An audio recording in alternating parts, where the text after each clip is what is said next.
Our story starts just south of Australia, on the island of Tasmania.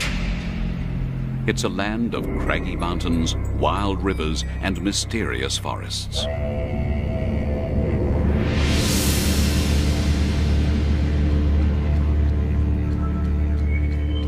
For millions of years, it's been isolated from the rest of the world, disconnected by the barrier of oceans and the tyranny of distance.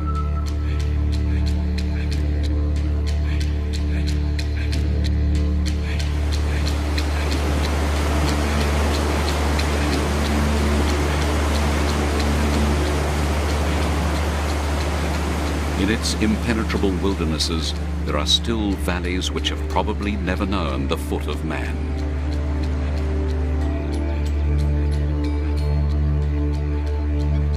Like mainland Australia, Tasmania has its kangaroos, wombats and wallabies, marsupials that carry their young in pouches.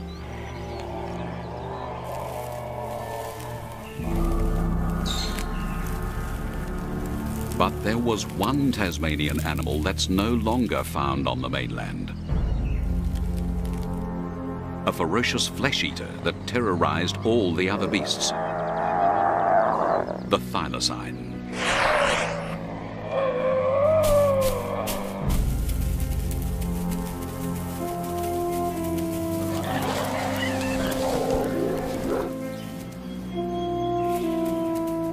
For millions of years, this wolf-like marsupial was the island's chief predator. Yet it wasn't a wolf, and though it had stripes like a tiger, it wasn't a tiger either. But the name stuck. They also called it the Tasmanian tiger.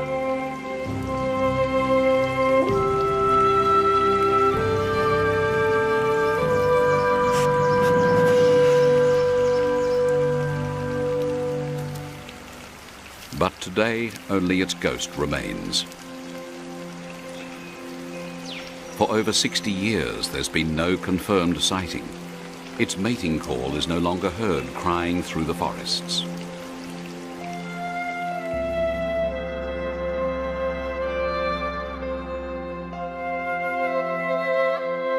Little remains of it except photos and museum specimens. There are skins and taxidermist models, some still showing the bullet holes.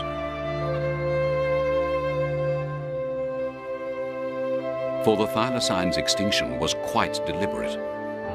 A state-inspired extermination fueled by irrational fear.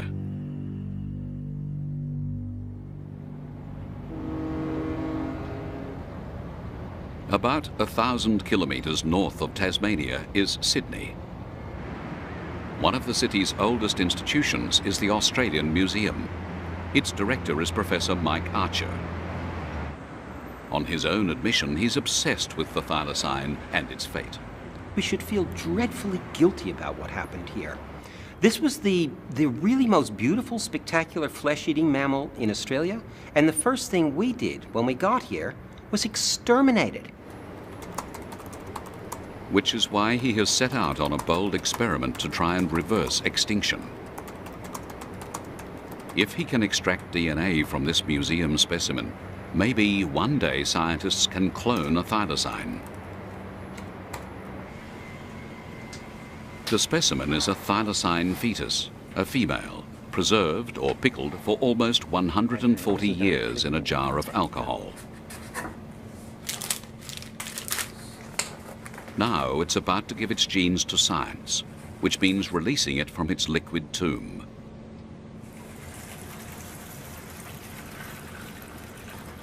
Slide in that. They're out. And the secret lay in the alcohol. If formalin or formaldehyde had been used, its DNA would have perished long ago. Ah, well, we have liver, actually. Oh, really? Oh, great.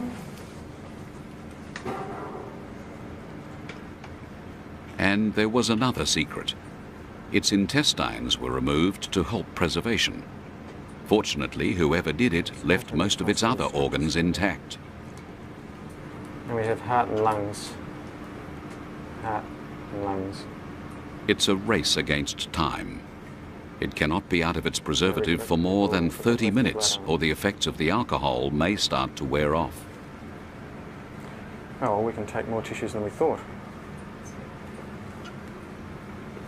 Each time the specimen's handled, there's a risk of contamination. All that's needed is one fleck of human skin to fall in, and they could find that they are getting DNA from the wrong animal. This condition's not too bad, considering it's been in alcohol for 100 years or so. So, if they want pure thylacine DNA, its internal organs are the best option, preferably those still protected by natural membranes. So the kidneys are fortunate too, in that they sit in their own little sacs as well, so they can be hopefully less contaminated than some of the other tissues. Kidneys, liver, heart, bone marrow, all provided good samples. Hopefully they'll also yield good DNA.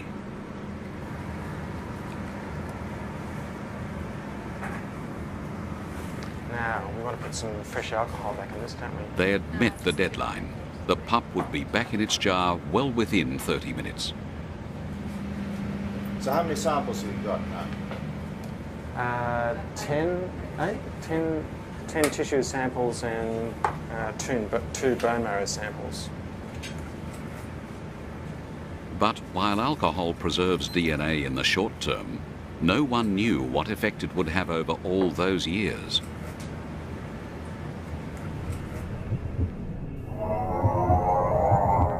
What if the DNA had disintegrated?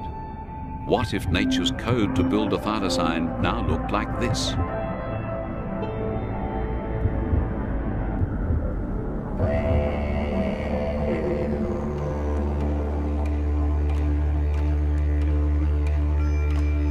If Mike Archer's dream is ever to come true, he'll be putting back into these forests an ancient link, an animal whose evolutionary history goes back to a time when Australia was still attached to Antarctica. This has got to be one of the most significant forests in the whole world. Antarctica looked like this 55 million years ago, as beautiful and richly forested as this.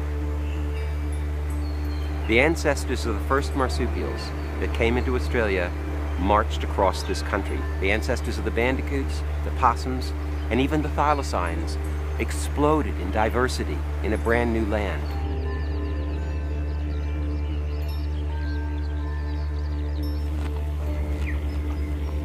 To understand where the thylacine came from, we must go back millions of years to when its ancestors ranged over the great southern supercontinent of Gondwanaland. Australia isn't the only continent to have marsupials. They're also in the Americas, animals like the Virginia opossum, a distant marsupial cousin of the kangaroo.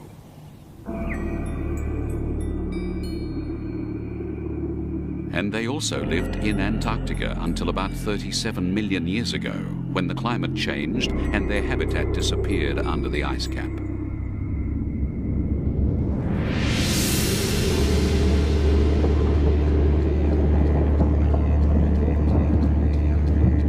Tasmania is actually a piece of Antarctica that escaped the big freeze. Millions of years ago, it was dragged north by Australia. Its shattered scarps, fragments of a trans-Antarctic mountain range, snapped apart during this titanic rift.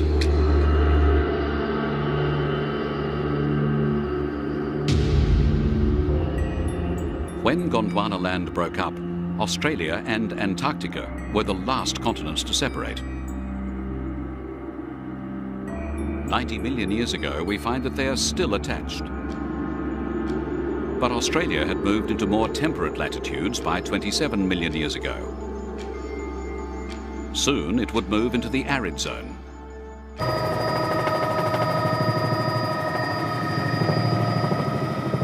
Which explains why a landscape once inhabited by rainforest animals now looks like this.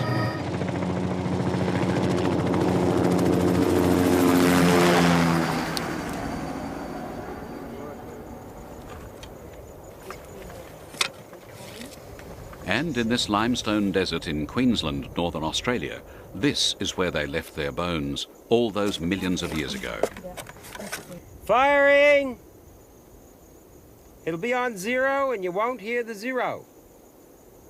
3, 2, 1.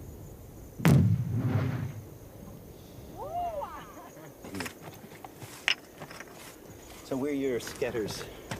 Mike Archer is not just a museum director, he's also one of Australia's leading paleontologists. Well, gives us a lovely interface of events that was going on in this cave or whatever it was. Yeah, that's the kind of stuff, isn't it? Riversley is one of the world's finest fossil sites, and the bones he and his team have found are rewriting Australian animal history. It might be a femur, one of the leg bones. It was vertebra shaped, but just the interior of that, which looks like a little forest, a beautifully preserved trabeculae. It's magnificent. It's typical camel sputum quality. They are finding evidence of a whole range of extinct megafauna. A giant marsupial rhinoceros, a carnivorous killer kangaroo, even a ferocious marsupial lion. But more fascinating still, 27 million years ago, in what was once a teeming rainforest, they also found evidence of thylacines.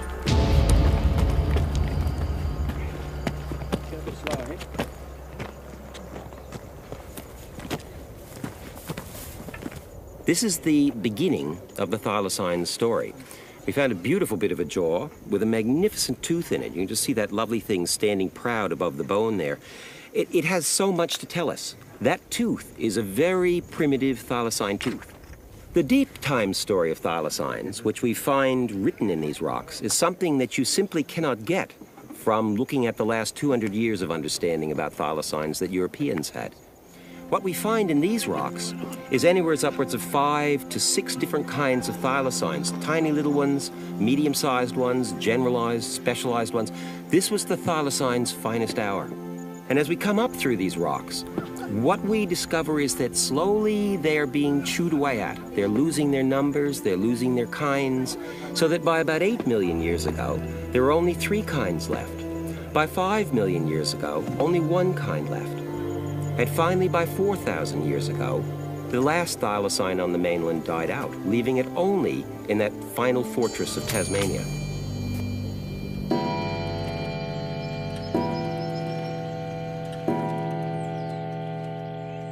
But time started to run out for the thylacine in Tasmania at the start of the 19th century with the arrival of British settlers, among them Mike Archer's own ancestors.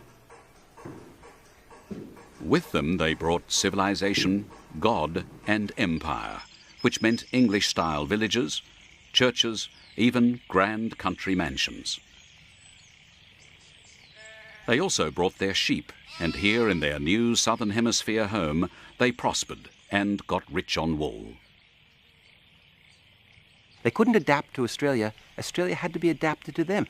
The creatures were weird, they didn't understand them, so they wanted to make it into kind of a little England. So they got rid of all the native trees, they got rid of all the native flowers, and with them, unfortunately, went the thylacine. Right from the start, the thylacine confused them.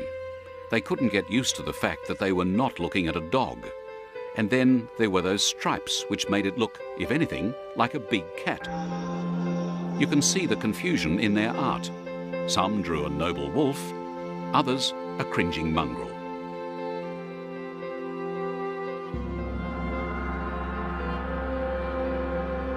And when cameras arrived, it only added to the confusion. All these photos are of captive thylacines, in some cases whole families of them. Not only did they look like dogs, but they seemed to behave like them, though some obviously acquired a taste for chickens. But one of the more interesting photos to come to light recently does portray them as marsupials. Here's a family of stuffed thylacines in dog-like pose, except there's a little one sticking out of its mother's pouch. One of the most incredible things about the thylacine is its convergence. It is probably the best example in the world of the biological phenomenon where one animal comes to look identical to another animal because they do the same sorts of things. The ancestors of dogs are related to bears. They have nothing to do with anything in Australia. The ancestors of thylacines are related to kangaroos and wombats. And yet these two animals, doing the same basic kinds of things, they have come to look identical to each other. So identical, internally in their skeleton, in their skull, in their external features, that it's not uncommon for a biologist to mistake one for the other.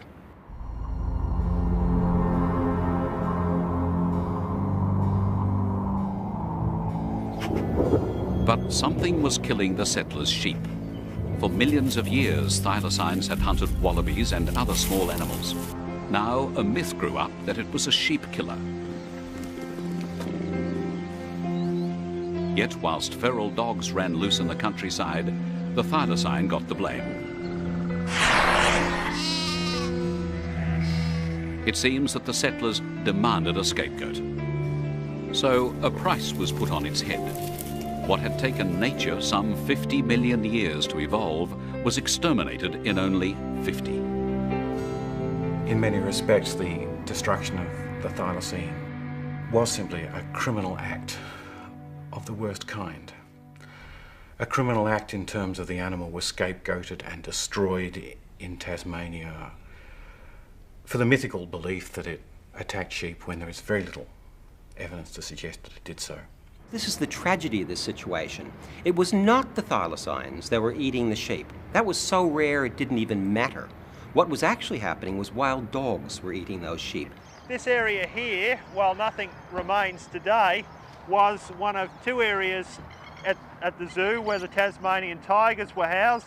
Extinction finally arrived on the 7th of September 1936. The date was symbolic. An extinction that you could actually put a time and a place to. Here at the site of the old Hobart Zoo, they still commemorate the day when the last thylacine died. The last thylacine in the zoo, which had been here for 12 years, 7 months, died. In effect, they became extinct. So this is the last site of the thylacine, as far as we know it. There isn't even a memorial to the last thylacine. Not a stone of its enclosure remains.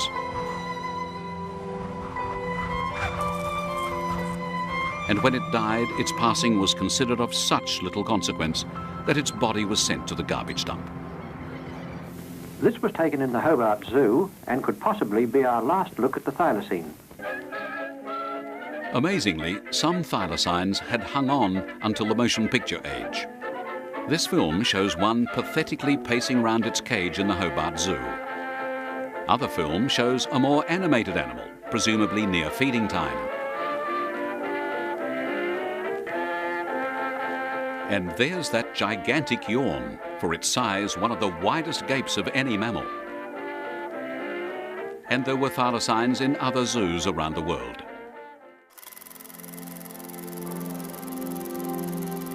This image was recently discovered.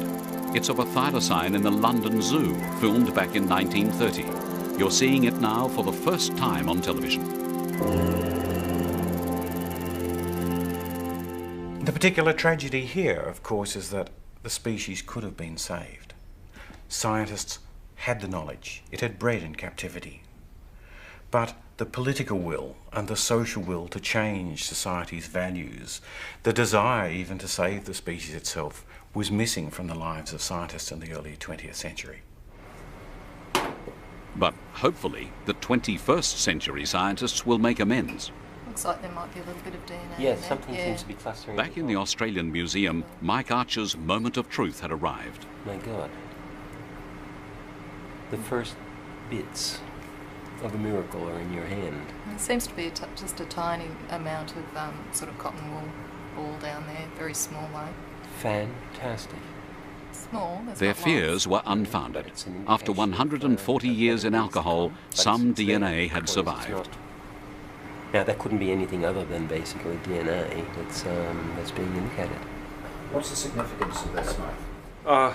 My heart is beating really fast. I mean, we have dreamed about this thing for years. I thought about it, at least 20 years ago. And I never really thought we'd get to this point. It was impossible, told by many people to us we'd never get here. The dream is starting to become a reality. We're not there yet, but step one, the fantastic step of actually getting DNA, is occurring. So I could not be a happier man than any in the whole world. We are really going here. That's great. That's fantastic.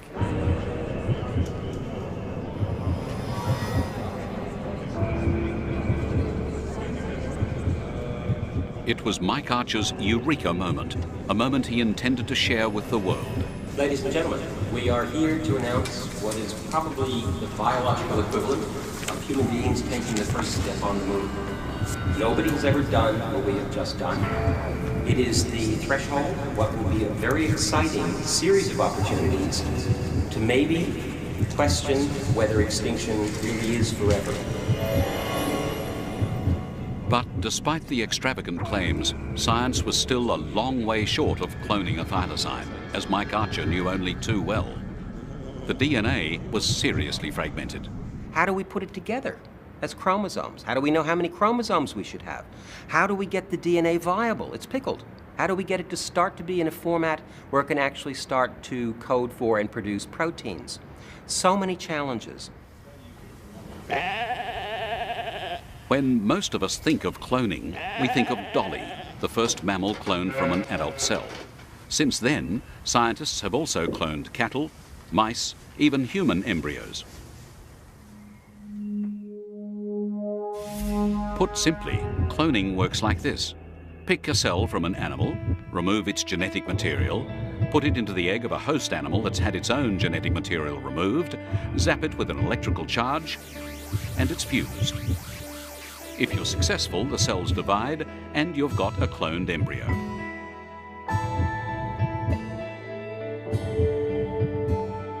But what is nature's recipe for a mouse, or a sheep, or a pig? In most cases, scientists simply don't know, and they don't have to. All they're doing is manipulating nature's code.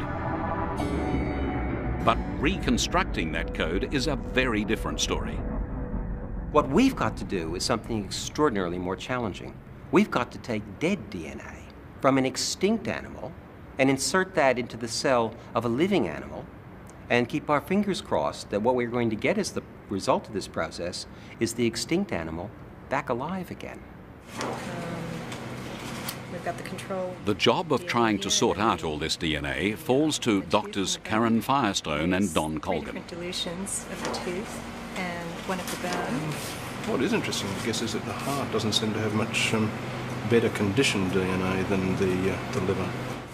It's hard to know really where to begin, particularly when it's so fragmented, and there's always a nagging feeling that it could be contaminated. It's ancient DNA. It's degraded. It's broken down into fairly small fragments. We're looking at 2 to 3 million different pieces that we have to put in their correct order.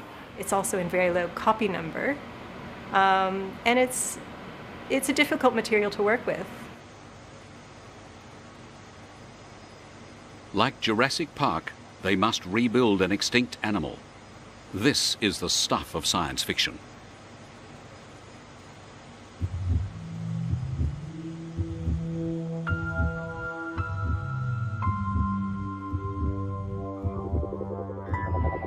Basically, it's number crunching, and the numbers are simply mind-boggling.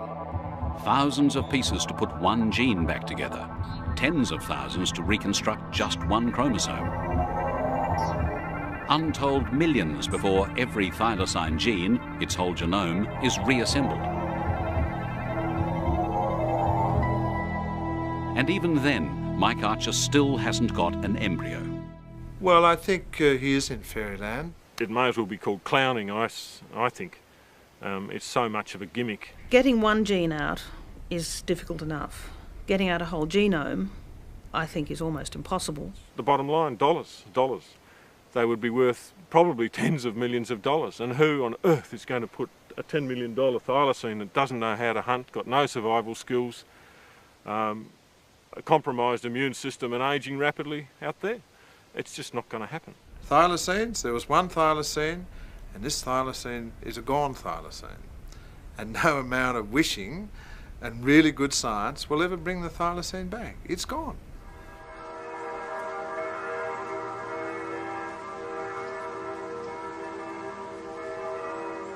But not everyone is so negative. In a small Massachusetts country town lives one of the world's leading genetic scientists.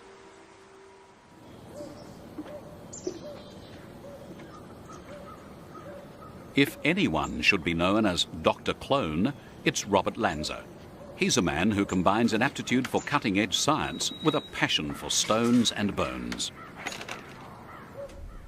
This is a brontosaurus femur. This is a creature that was some 50 tons. It was probably the size of this entire house. And you can actually see where this creature at some point was actually attacked, perhaps by a T-Rex. You can see where the actual skin of the bone was ripped, and it actually formed a callus over the damaged part of the bone. And here what we have is a crinoid. This is a pretty interesting creature. His house is a monument to extinction. Prehistoric sea creatures, animals, ancient plants, even dinosaur footprints. All are displayed like artworks around his house. And it was almost like it happened yesterday. I mean, you can see the smudge marks. And over here, what you have is a nest of dinosaur eggs that's about 100 million years old. Bob Lanza has created his own private Jurassic Park. And you can actually see the shells where the shells actually started to break off from the egg.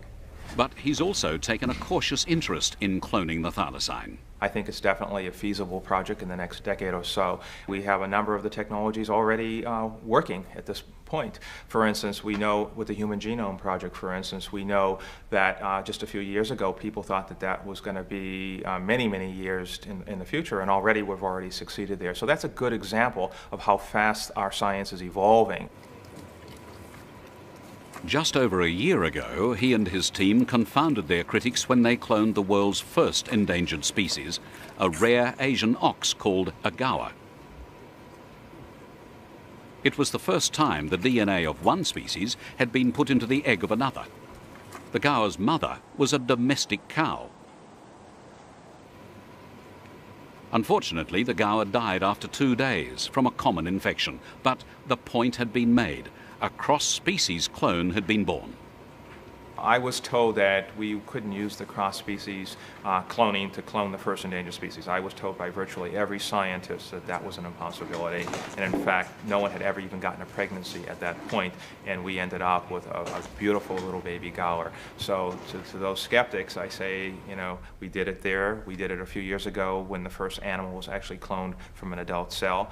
And so I think that that is more the norm. I think that the scientific community is very conservative, and rightly so. I think there's no question. This is an ambitious project, and it's going to take many years to have success. Bob Lanza doesn't agree with trying to clone everything. For him, the criteria is that an animal must have somewhere appropriate to live once it's cloned. It's hard to believe that they actually have footage of this animal. You know, it hasn't been extinct that long, so obviously there must still be some habitat left. So I think it would be really great if you're able to bring this animal back to life.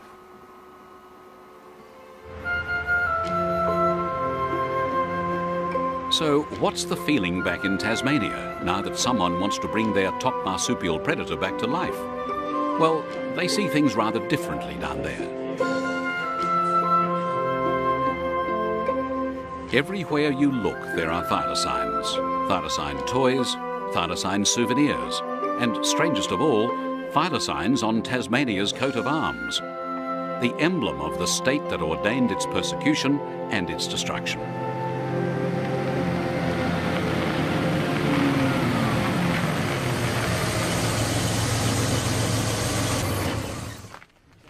It makes you wonder if it's really extinct.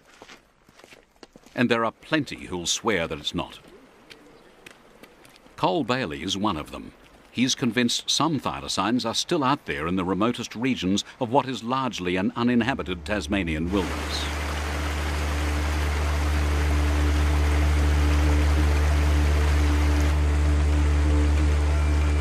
The snow is just melting on the Tasmanian highlands, feeding icy streams which flow into the forests far below. So it's into here that Cole Bailey, the true believer, and Mike Archer, the scientific skeptic, set off on a trek. For Cole, it's a chance to win another convert. But Mike has his own agenda. He wants to check out the thylacine habitat. They're heading into a remote forest which still boasts some of the world's tallest trees.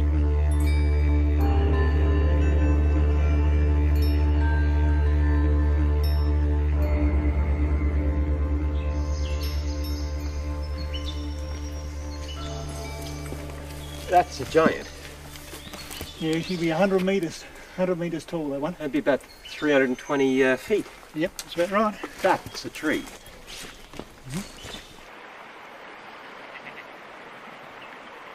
If Mike is to bring his thylacine back to life, he'll need somewhere to put it. Their destination is the place where the last thylacines were caught back in the 1920s. It's not long before they're in the depths of tiger country.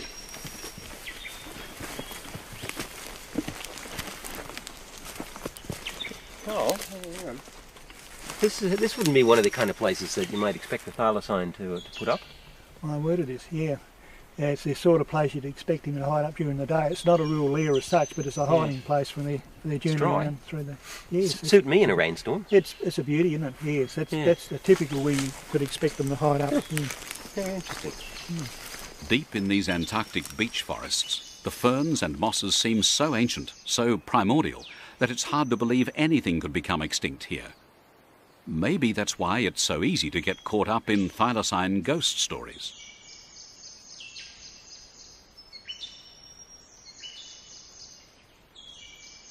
This is a man who is convinced thylacines are still out there in the bush, and although I'm an arch skeptic, having talked to him, the magic of the feelings that he has about the thylacines still surviving is irresistible. It's very difficult not to find yourself tugged into that vortex where you accept that they are still out there, still watching us in the bush.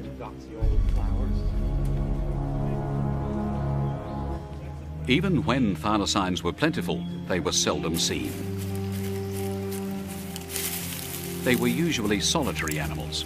Occasionally they hunted in family groups. Often bushwalkers felt they were being watched. But to actually see one in the open, you'd have to catch it unawares.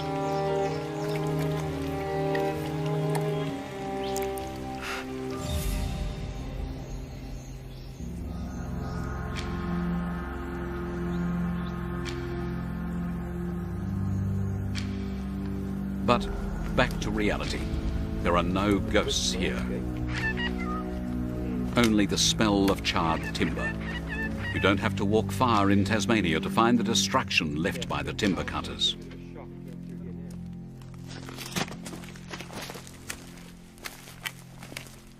It's appalling.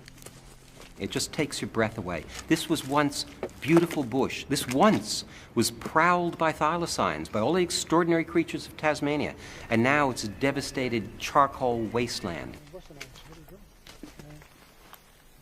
At this rate, not only will Mike Archer have to recreate a thylacine, he'll have to recreate its environment as well.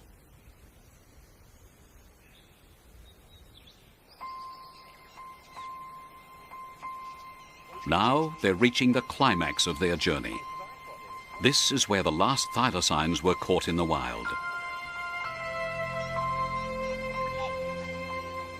Back in 1924, Elias Churchill caught one of the last tigers alive in this valley, and it ended up in the Hobart Zoo. It's one of the last 6 tigers caught in Tasmania.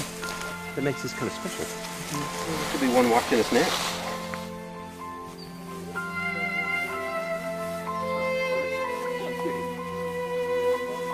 And so, yet another tiger hunt comes to an end with its inevitable conclusion. In all the time that Cole Bailey has scoured Tasmania looking for them, he's never seen one. Only his unshakable faith carries him on. Carl, I gotta ask you this, mate. I know that there's all this evidence, but do you really, in your heart of hearts, you really think they still exist? I'm 100% sure they do exist. No doubt in my mind at all. And I'm amazed that no one, as Penguin, has come up with one. Mm-hmm. But it'll happen. I guarantee it'll happen. Okay, but if you find one, would you consider giving it to us so we could use that to clone the thing Well, back? what do you need to clone one for when they're still here? And in Tasmania, there are many who would agree with him. Nearly everyone knows someone who claims to have seen a thylacine. Yeah, I do, yeah. I think there's an odd one around.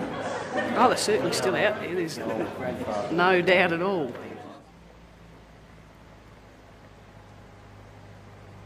But in reality, there's not a shred of evidence that they still exist. Just ask the man whose job it is to investigate all so-called sightings. I think it's very unlikely the animal still exists, but it is possible. So if you had to put money on it, I'd put money against it. There's some very, very basic reasons for saying that. And one is through improvements in primary production in the state, through regrowth in forestry, through new pastures we have and new crops. We have vastly more wallabies and thylacine prey species than we had probably ever in history. So we should have more thylacines than ever in history. And if it's gone, many would prefer that it stayed that way.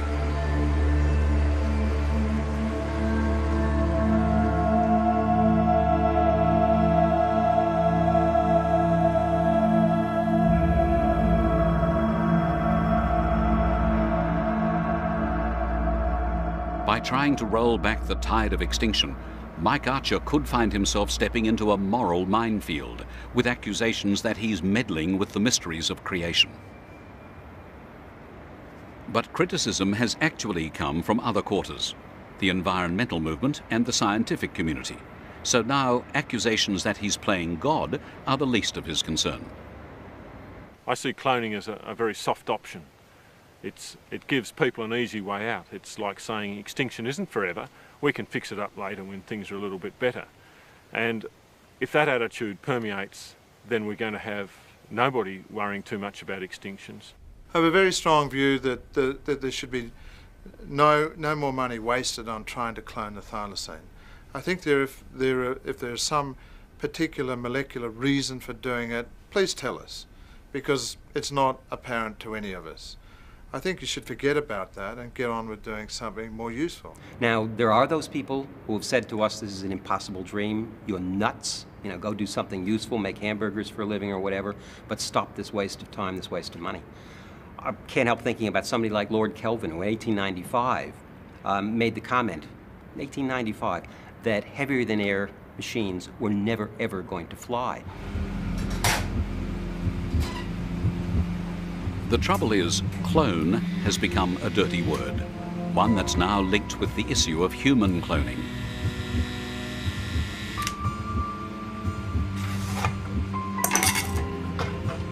And it also arouses suspicion of scientists in their laboratories creating Frankensteins, monsters and freaks.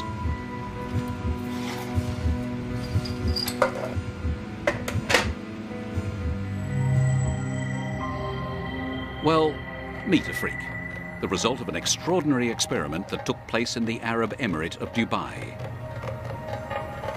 So this is my boy, this is Rama the Karma. He's a cross between a camel and a guanaco. And he was born in 3.5 years ago in January. Gorgeous little boy. Rama is a human creation. He owes his existence to a scientist, Dr. Lulu Skidmore. Arabian camels and South American guanacos, or llamas, are very distantly related, their common evolutionary ancestor living some 11 million years ago. Not only is there a huge evolutionary gulf, but the size difference also makes it impossible for them to mate.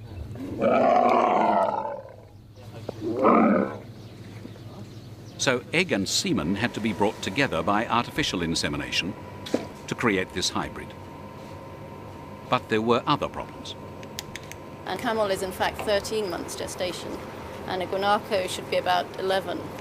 So we assumed he'd be born around 12 months of gestation, but in actual fact he was born after 10.5, which was quite a surprise to us and a surprise to his mum too. And so much so that she didn't actually have any milk, so we had to hand rear him. Because of that, he's obviously become very imprinted on human beings, and he now thinks he's sort of part human as well. Good boy. But Rama is no longer unique. Another Kama has been born, this time a female, and she's called Carmilla. It's unlikely that Rama and she can interbreed, but then it was unlikely that they could exist in the first place. And if they're not sterile, and it's a big if, Lulu will have created a self-perpetuating hybrid species in a laboratory, and they'll be lovable Kamas, not Frankenstein monsters.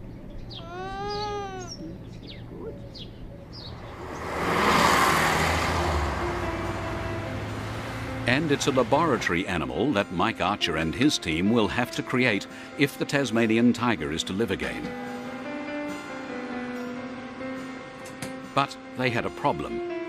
They couldn't make enough copies of thylacine DNA, at least not until one morning in February 2002, when Karen Firestone made a breakthrough.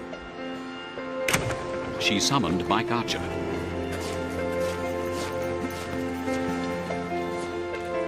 Not only had she managed to replicate some thylacine DNA, she'd managed to make millions of copies, pure copies of DNA fragments, undamaged and unmistakably thylacine. For Mike Archer and his team, it would be their second eureka moment. Aaron, what do you got? Some thylacine sequence. Uh-huh. So this is the results of the PCR breakthrough. Yep. Yeah. Really nice sequence. Yes, all the bases showing up nicely. All the For the first time, thylacine DNA had shown it could potentially work in a living cell. Best match down here is the thylacine. As we would expect. So another major stumbling block falls over. Another thing we were never supposed to be able to do happens. Brilliant. Well done. Well done.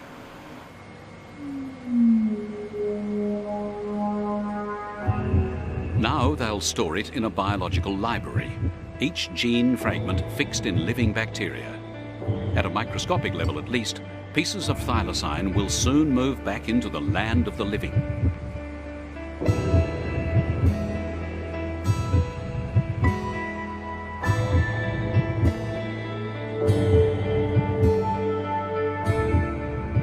There are three critically important things about the library.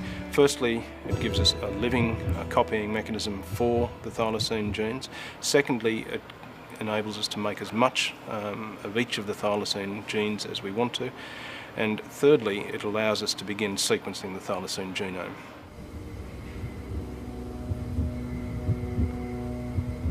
And just assuming they can do all this, the process of bringing our thylacine back from extinction might begin like this.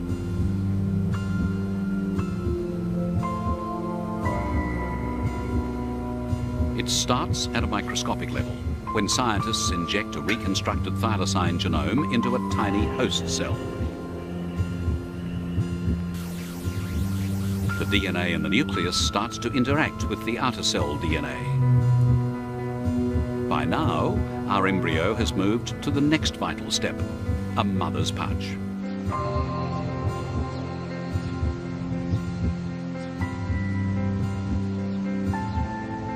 It needs a surrogate mother, one selected from a related species.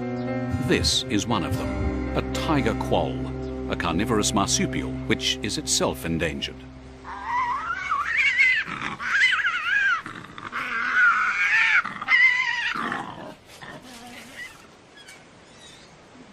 But there's another relative, the quarrelsome Tasmanian devil.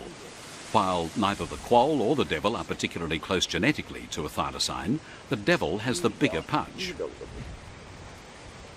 Whoa-wee, look at that. And what you can see here is two little tails hanging out and a little bit of the torso of two little devils that are now 8 weeks of age. Meet Dolly the devil, and she loves a cuddle. For an animal with such a fearsome reputation, she seems very loving and maternal. Her pouch is one she can open and close. It's the sort of pouch that may one day nurture our thylacine.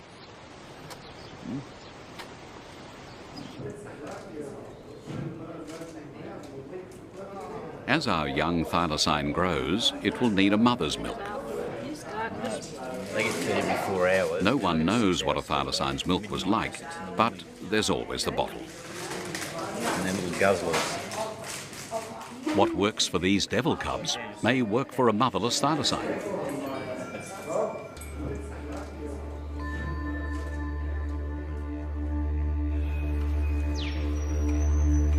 Now comes the moment when the loneliest animal in the world is released into its habitat.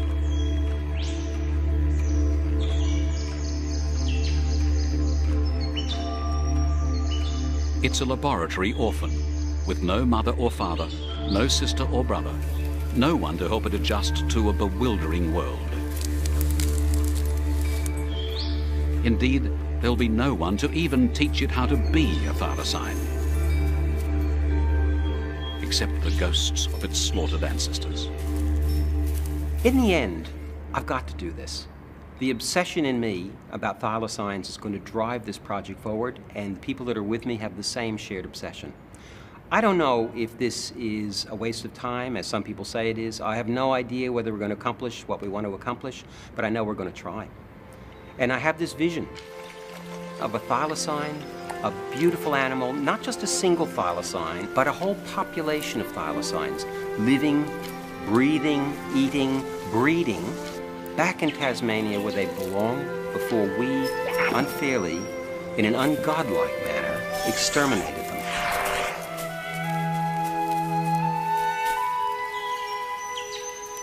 I think we can do this. We may be asking too much at the moment of technology. We may be ahead of what technology can actually do at this point. But if the vision stays out in front of the game and leads, I think we've got that chance. We've got that chance of having our dream actually come true.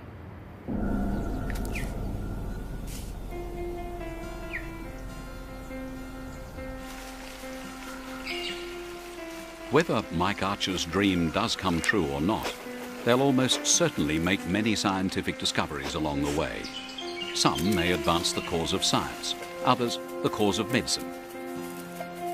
One day, scientists may even breathe life into many other extinct and bottled animals stored in museums around the world.